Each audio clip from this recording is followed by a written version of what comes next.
बिस्मिल्लाहिर्रहमानिर्रहीम। Dear students, आज हमारा topic active and passive voice है। स्पेशल केस नंबर 9 आज हम पढ़ रहे हैं। इसका यह है रिफ्लेक्सिव प्रोनाउन के बारे में। तो स्टूडेंट्स, रिफ्लेक्सिव प्रोनाउन हम कहते हैं सेल्फ या सेल्फ्स वाले वो वर्ड्स जो ऑब्जेक्ट के तौर पर आते हैं उनको हम कहते हैं रिफ्लेक्सिव प्रोनाउन। जैसा कि यहाँ पे है ही हर्ट हिमसेल्फ, उसने अपने आप को ज़ख्मी किया, उसने अपने आप को मारा।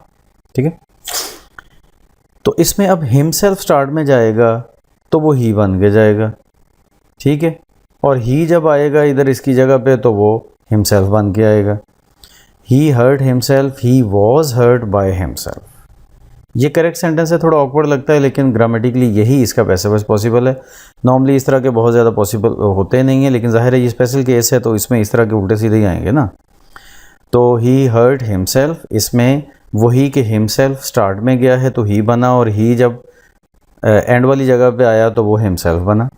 ही was hurt by himself. One more example, you are wasting yourself, तो you are being wasted by your self.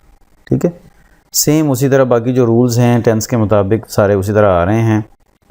फ़र्क सिर्फ इतना है कि नॉर्मल जो सेंटेंसेस होते हैं उनमें हिम स्टार्ट में जाता है तो ही बनता है, लेकिन यहाँ पे हिमसेल्फ स्टार्ट में जा रहा है तो ही बन रहा है, और ही जब एंड वाली पोजीशन पे आ रहा है तो वो हिमसेल्फ बन रहा है। क्योंकि मीनिंग इस तरह का है तो मीनिंग वाइज हमें ये करना है। ही जब एंड पे आएगा तो हिम नहीं बनेगा बल्कि हिमसेल्फ बनेगा इस सेंटेंस में, बिकॉज मीनिंग हमें चाहिए। तो ये थोड़ा सा ऑकवर्ड लगता है लेकिन ये बिल्कुल करेक्ट है, इसमें कोई इशू नहीं है। तो आज के लिए इतना ही। That's it for today. अल्लाह हाफिज़।